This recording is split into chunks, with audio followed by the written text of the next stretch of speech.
परेशान कर रखा था।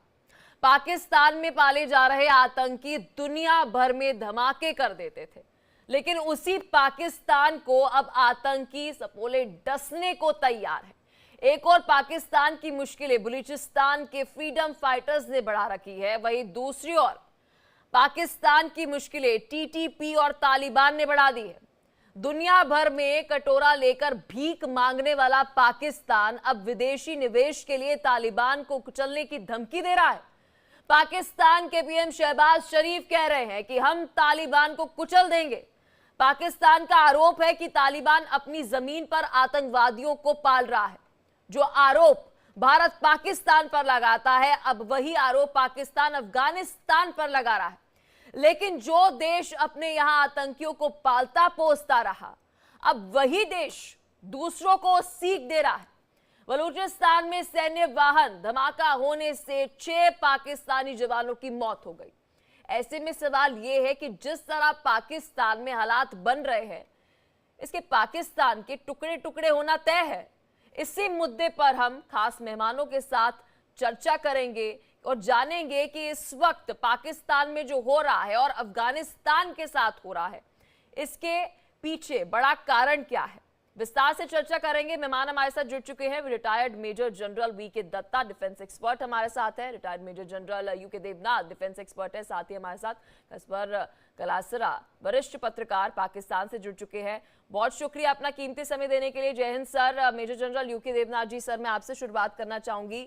जो इस वक्त पाकिस्तान और अफगानिस्तान दोनों देशों का जिक्र मैं इसलिए कर रही हूँ, स्थिति यहाँ पर जो बनी हुई है, सर क्या आपको लगता है संभावित यहाँ पर शायद, आई रिपीट, शायद कोई प्रॉक्सी वॉर हो रही है या होने वाली है?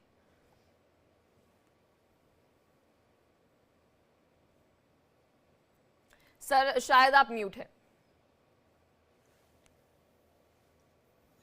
जी हाँ, सबसे पहले तो आपके माध्यम से मैं दर्शकों को बताना चाहता हूं कि मैं भारतीय वायुसेना में था, 34 साल था। मैंने लास्ट मिग-23 उड़ाया है। उसके पहले काफी दूसरे विमान मैंने उड़ाए और मैं वायुसेना में as a group captain retire हुआ। मुझे बहुत फक्र है कि मैंने भारतीय वायुसेना की और देश की 34 साल तक सेवा की।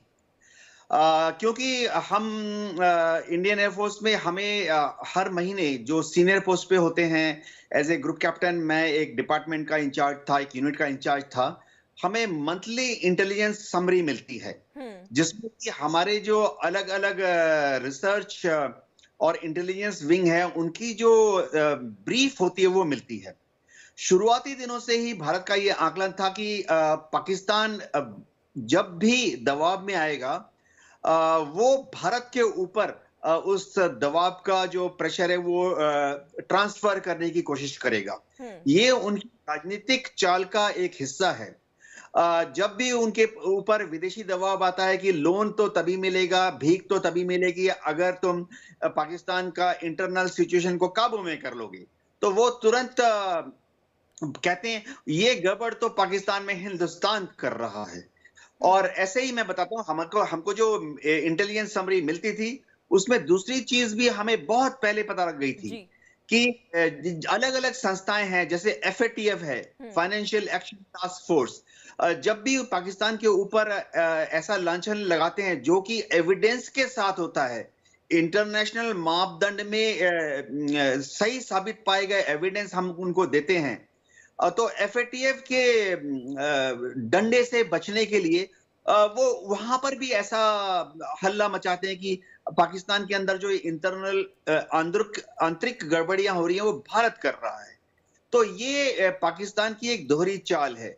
असल बात यह है कि पाकिस्तान की जो इंटरनल एडमिनिस्ट्रेशन है वो टोटली चरमराई हुई है। सरकार कहां पर है कोई नहीं जानता।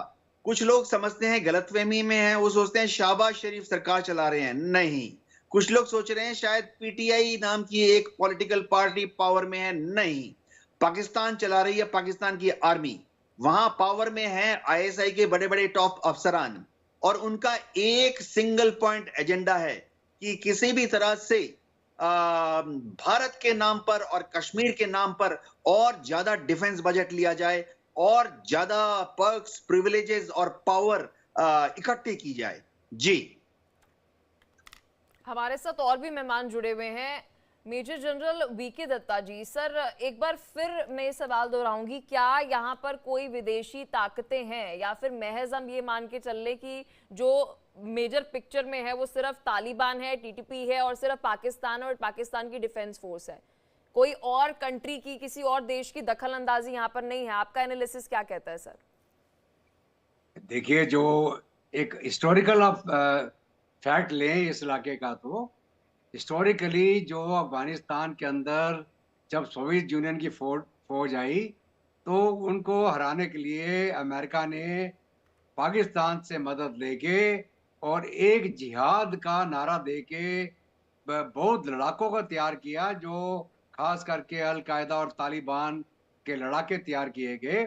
वो पाकिस्तान के मदरसों से पढ़े हुए नौजवान, जो खैबर पख्तूनख्वा के जो पख्तून है वो लोग, उनको लेके यूनाइटेड स्टेट्स ऑफ अमेरिका ने सोवियत यूनियन को उस इलाके से हराया। जी। और ये उनकी मतलब जो हथियार, असला, ट्रेनिंग, फंडिंग, उन्होंने बिलियंस ऑफ डॉलर पाकिस्तान को दिए उस जंग को चलाने के लिए, हथियार असला देने के लिए तालिबान को, और ट्रेनिंग कैंप चलाने के लिए और मदद करने के लिए तालिबान की, ताकि सोवियत फोर्सेस को वहां से निकाला जा सके।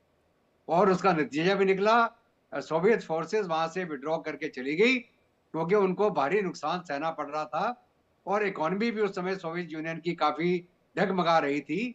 तो जो मार खाई थी अमेरिका ने वियतनाम में, वही मार उन्होंने सोवियत यूनियन को अफगानिस्तान के माध्यम से दिलाई, क्योंकि एक तरह से वो अमेरिका का बदला था। क्योंकि जब वो वियतनाम में लड़ रहे थे, उस समय जो सोवियत यूनियन हो गया, चाहे चाइनीज बैकिंग हो गई, वो वियतनाम को डिफीट नहीं कर पाए और अमेरिकन को वहां से भागना पड़ा। उसके बाद में एक वैक्यूम क्रिएट हुआ अफगानिस्तान के अंदर, और पाकिस्तान ने उस वैक्यूम को एक्सप्लॉइट करने की कोशिश करी। उन्होंने बोला, अब तो ये तालिबान हमारे शागिर्द हैं, हमने इनको पैदा किया था और अब जो हम बोलेंगे ये वही करेंगे।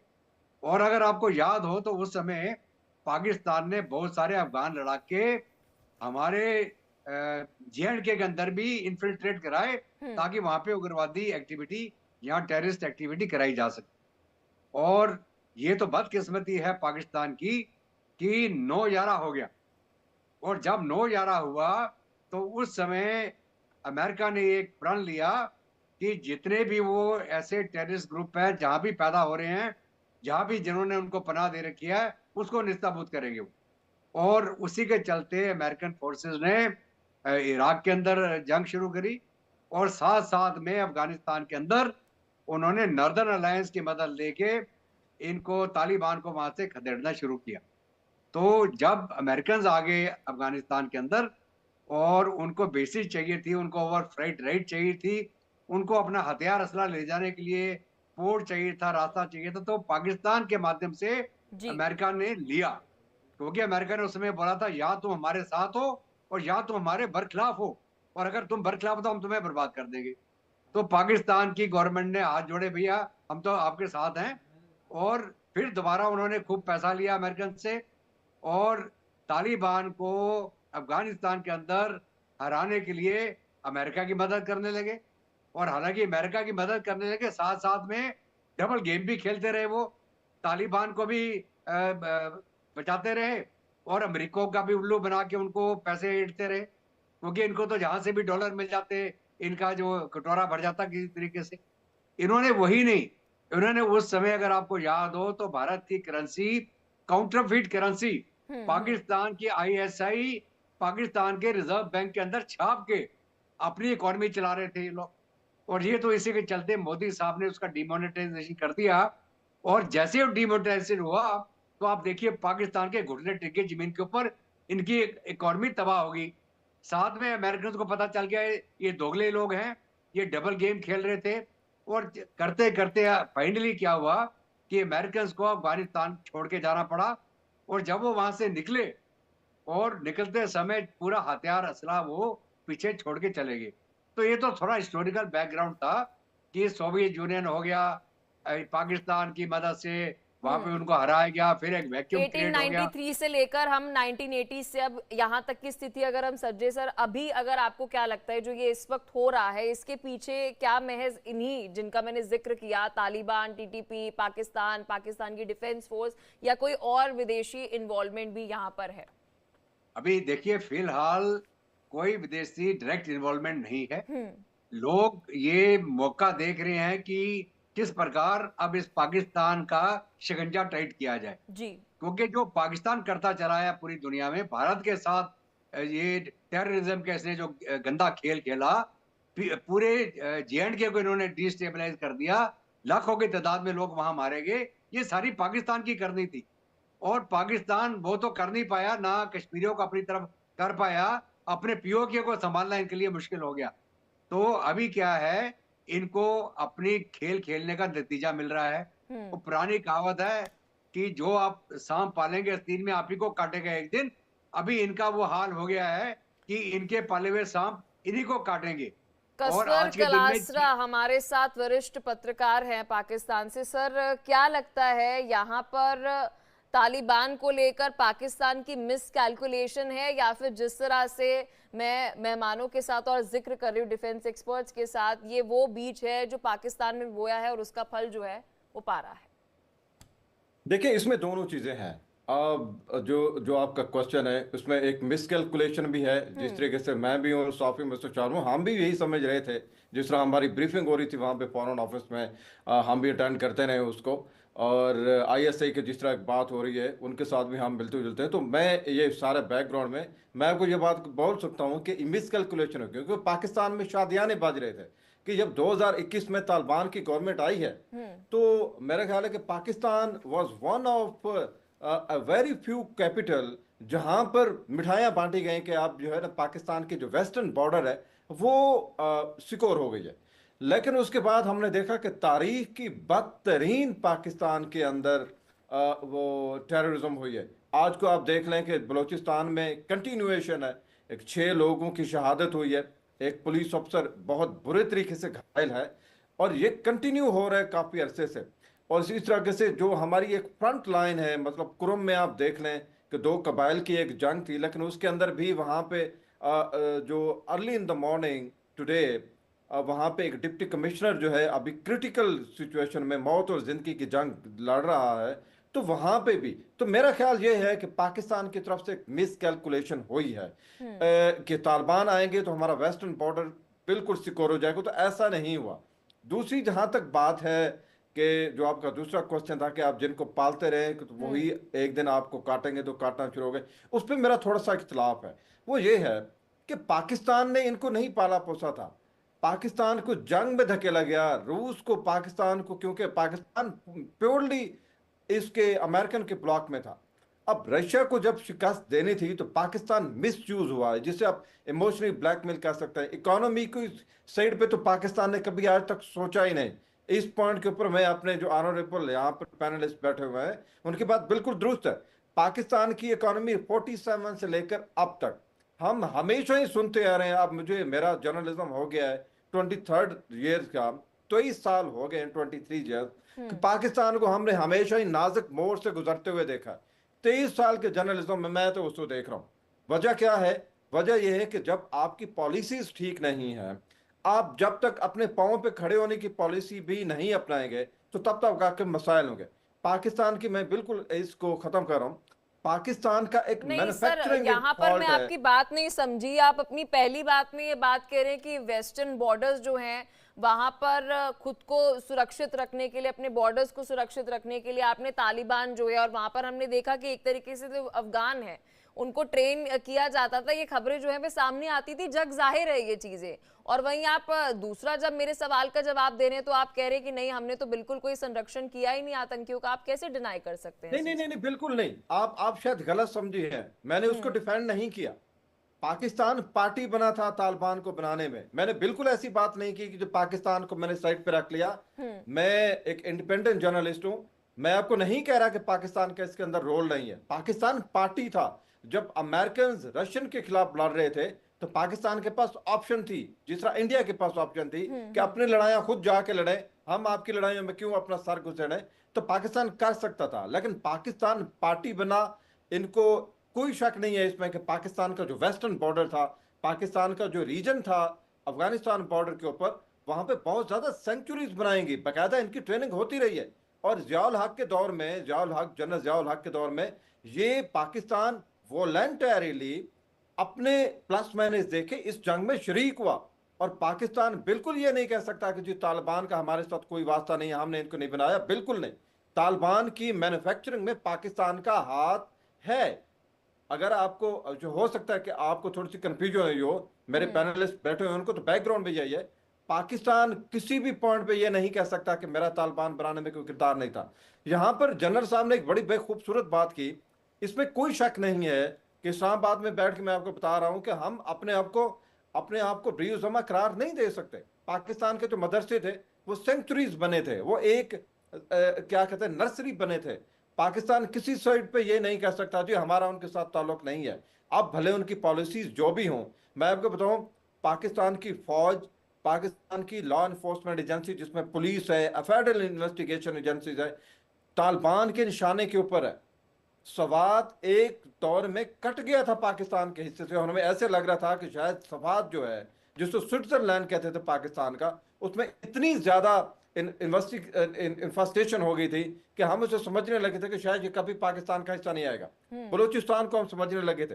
ब्लेम गेम भी होती रही है, इसमें कोई शक नहीं है, मैं ज्यादा डिटेल में नहीं जाऊंगा। तो पाकिस्तान का हिस्सा रहा है। अब पाकिस्तान का सबसे बड़ा जो प्रॉब्लम है, लाहौर दिल है पाकिस्तान का, वो तालिबान के निशाने के ऊपर है। कराची में हम देखते रहे हैं। अब और तो और जो सबसे बड़ा खौफनाक जो मैं आखिरी बात कर रहा हूं, खौफनाक बात यह है कि पाकिस्तान, जिस तरह लास्ट टाइम हमने डिस्कस किया था अपने इन्हीं पैनलिस्ट के साथ, जी। कि चाइनीज का पता चल गया तालिबान को कि कौन सी फ्लाइट है, किस वक्त लैंड करेगी, कौन से रूट से आएगी, और वहां पे जाके उन्होंने अटैक किया। तो ये चीजें कसफर क्लासरा नहीं बता सकता उनको, ये चीजें शो करती हैं कि इनकी इन्फिल्ट्रेशन है पाकिस्तान के ठीक है, law group enforcement captain agencies में यूके भी। देवनाथ तो मेरा जी, ख्याल देखिए सर, पाकिस्तान अब हम पॉलिटिक्स तालिबान के और साथ ही जब हम जिक्र कर रहे हैं, टीटीपी का भी जिक्र कर रहे हैं, पाकिस्तान के साथ साथ हम वहां पर डिफेंस मिनिस्टर तक का जिक्र कर रहे हैं, वहां पे आर्मी का जिक्र कर रहे हैं, क्या लगता है कौन किस पर ज्यादा हावी नजर आ रहा है? क्या तालिबान कुछ बड़ा प्लान कर रहा है इस वक्त? देखिए, आईएसआई और पाकिस्तान की आर्मी हमेशा ये कोशिश करेगी कि कंधार में, अफगानिस्तान में जो तालिबान है वो उनके साथ दोस्ताना व्यवहार करे। पाकिस्तान बहुत कोशिश कर रहा है कि कंधार में तालिबान के ऊपर उनका इन्फ्लुएंस हो जाए। जो हक्कानी ग्रुप थी उसके थ्रू उन्होंने बहुत कोशिश की थी कि तालिबान की सरकार में एक हिस्सा हक्कानी ग्रुप का भी हो, हुआ नहीं। लेकिन तालिबान रूल के दौरान। हाँ, तालिबान रूल के दौरान हुआ ये कि पाकिस्तान ने शायद जरूरत से ज्यादा दबाव डाल दी डूरन लाइन के उस तरफ। मेरा ये आकलन है कि पाकिस्तान के जो लीडरान हैं, खासतौर से उनकी जो आर्मी के सीनियर ऑफिसर्स हैं, उनमें लॉन्ग टर्म स्ट्रेटेजिक ऑब्जेक्टिव की कमी है। हिंदी में कहते हैं दूरदृष्टिता की कमी। डूरन लाइन के ऊपर जो स्कर्मिश हुई है ठीक है, लेकिन उसके बाद जब उन्होंने कंट्रोल करना था तो उन्होंने पाकिस्तान की आर्मी, रेंजर्स, जो फ्रंटियर कॉन्स्टेबलरी है, उसका इस्तेमाल करते हुए डूरन लाइन के इस तरफ या डूरन लाइन तक अपना जमीन पर कब्जा करना था। लेकिन उन्होंने थोड़ी गलत फहमी में आके अपनी एयरफोर्स का इस्तेमाल कर लिया, जो कि डूरन लाइन के उस तरफ जाकर अफगानिस्तान में हमला कर चुकी।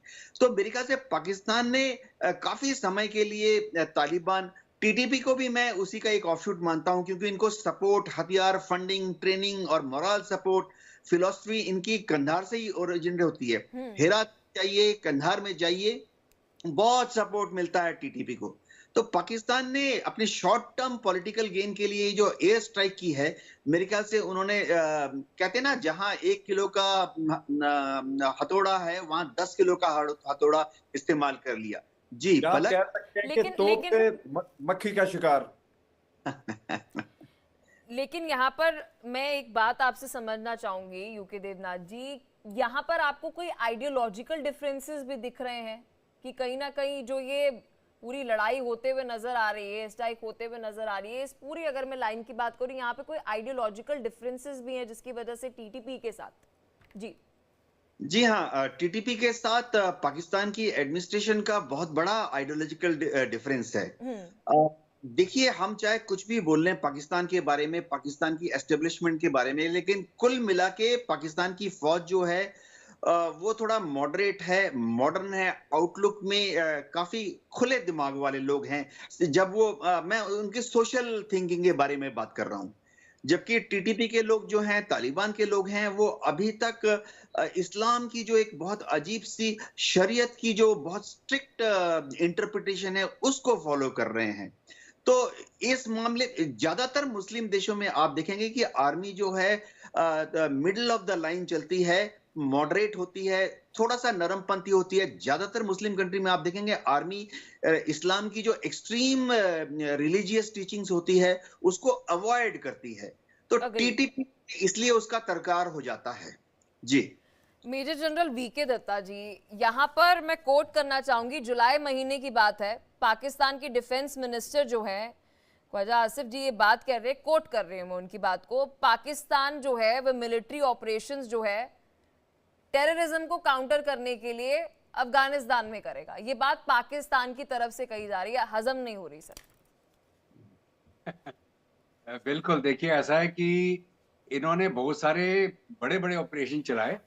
आपको याद होगा पहले इन्होंने बलूचिस्तान में एक बहुत बड़ा ऑपरेशन चलाया था, जिसके अंदर नवाब बुख्ती को भी इन्होंने मार दिया था उस समय। और इन्होंने बड़ी बेरहमी से वह सिविलियंस का अत्याचार किया, हजारों की तादाद में नौजवानों को गायब कर दिया पाकिस्तान की फौज ने। और ह्यूमन राइट वायलेशन का इनको कोई फर्क नहीं पड़ता। और उसके बाद फिर इन्होंने बोला साहब अभी हम जो टीटीपी ये कार्रवाई कर रही है और जो सी पैक के ऊपर हमले हो रहे हैं, हम उसको चलते अभी एक बहुत बड़ा ऑपरेशन चलाएंगे, counter terrorist operation.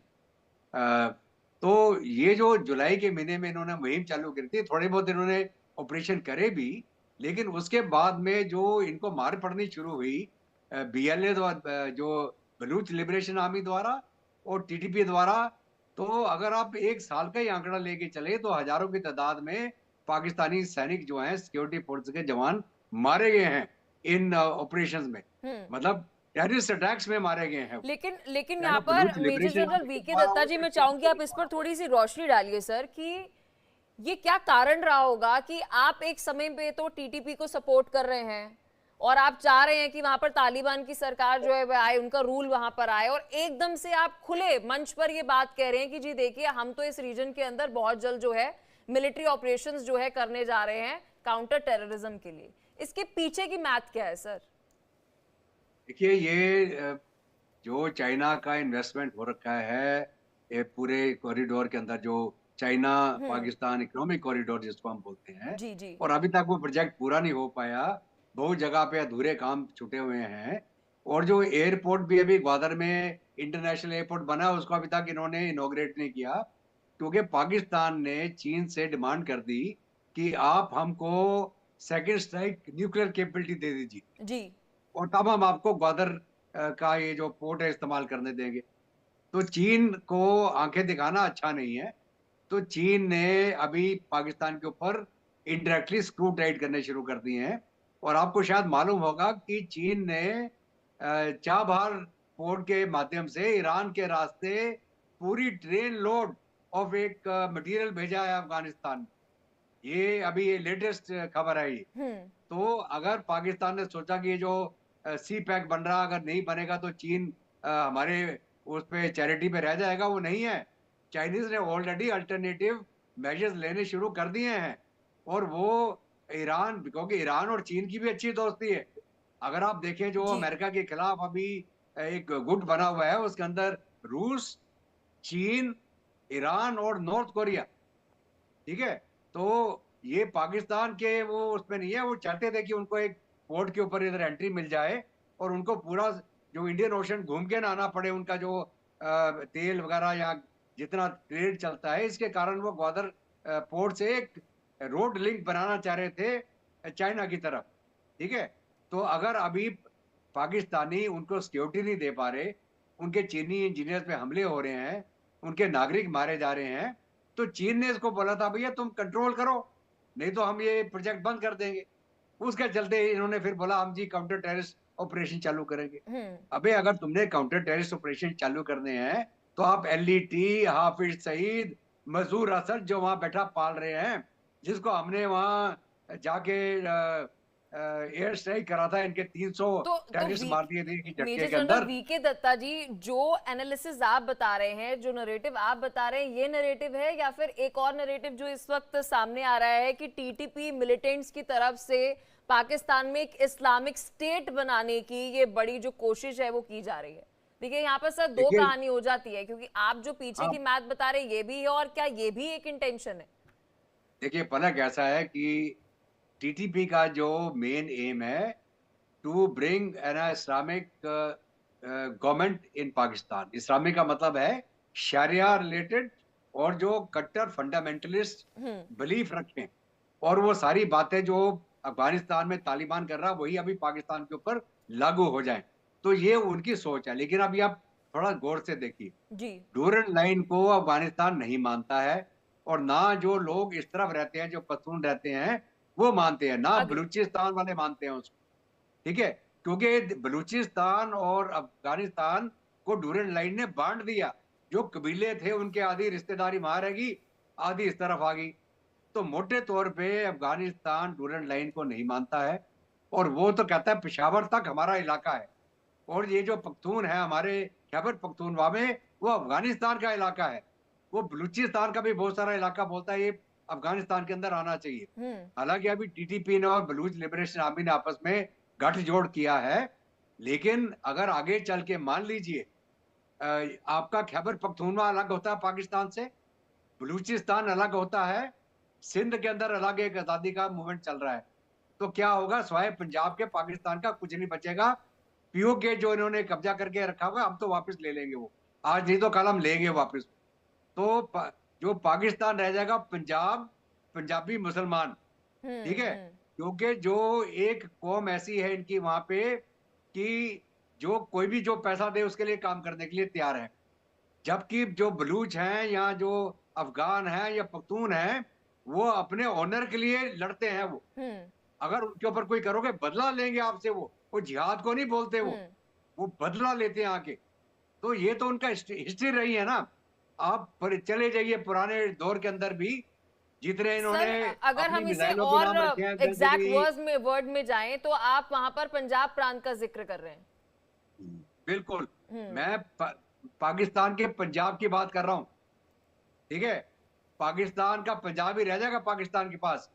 Khyber Pakhtunkhwa अलग हो जाएगा, बलूचिस्तान अलग हो जाएगा, सिंध अलग हो जाएगा। कलासरा जी क्या कहेंगे कि यहाँ पर विदेशी ताकतें तो क्या ही टुकड़े करेंगी, खुद ही वहां की जो सरकारें कह ले या आर्मी कह ले, अपना भट्टा खुद ही गुल करने में लगी हुई है। देखिए जी अपने पैनलिस्ट से बड़ी माजरत के साथ एक चीज जो मैं इस्लामाबाद में बैठ के देख रहा हूँ, वो हो सकता है दिल्ली में एक ऐसा नैरेटिव हो, लेकिन पाकिस्तान की आर्म फोर्सेस के अंदर सारे सूबों से लोग हैं। ये बहुत ही पावरफुल आर्मी है।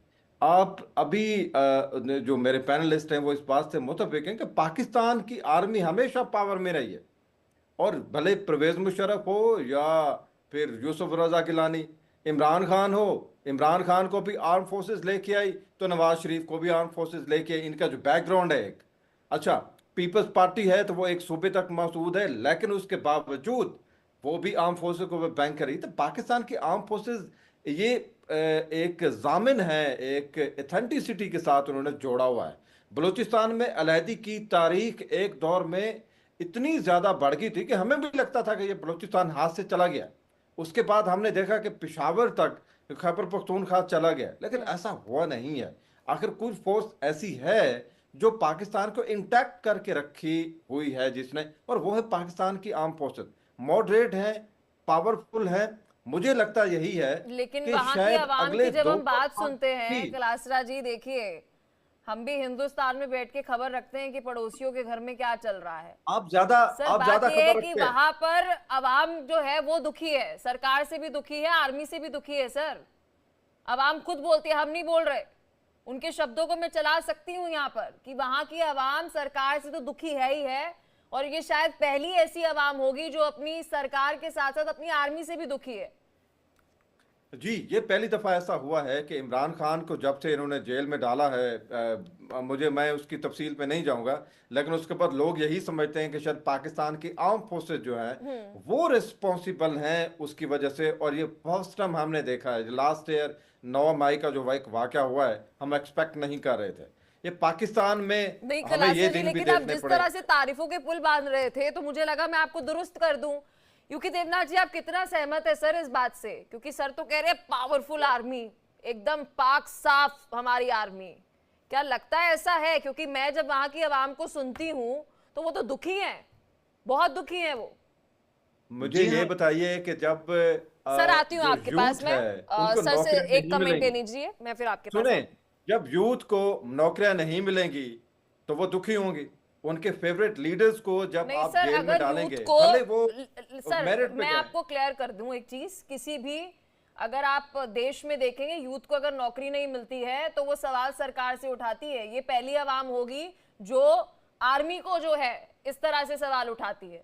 जी, बिल्कुल ग्रुप ऐसा, कैप्टन यूके बिल्कुल। देवनाथ जी, सर मैं आपके पास आऊंगी, बोलिए सर। पहले मैं इसको इस तरह से समझाना चाहता हूं कि ज्यादातर मुल्कों के पास एक फौज होती है और पाकिस्तान की जो फौज है उसके पास एक मुल्क है।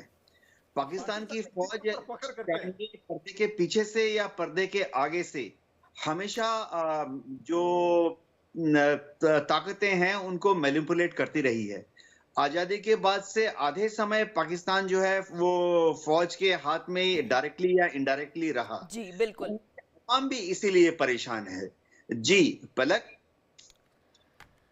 सर इस पर मैं मेजर जनरल वीके दत्ता जी की भी प्रतिक्रिया चाहूंगी। सर अगर मैं इस वक्त बात करूं पाक आर्मी की, पाक आर्मी किस तरह से सोच रही है? क्योंकि जो अभी तारीफें सर ने की, मैं तो उससे बिल्कुल सहमत नहीं हूं। अगर मैं आइडियोलॉजिकली भी बोलूं और आपके देश के हित के डिसीजंस की भी बात करूं तो आपने अपने आंतरिक सुरक्षा के लिए मद्देनजर जो है फैसले ऐसे नहीं लिए, और शायद यही कारण है इस वजह से आप इतनी बड़ी क्राइसिस जो है वो अपने पड़ोसी मुल्क अफगानिस्तान से जो है वो फेस कर रहे हैं, टीटीपी से फेस कर रहे हैं, क्योंकि आपने उनका संरक्षण किया। Accept it.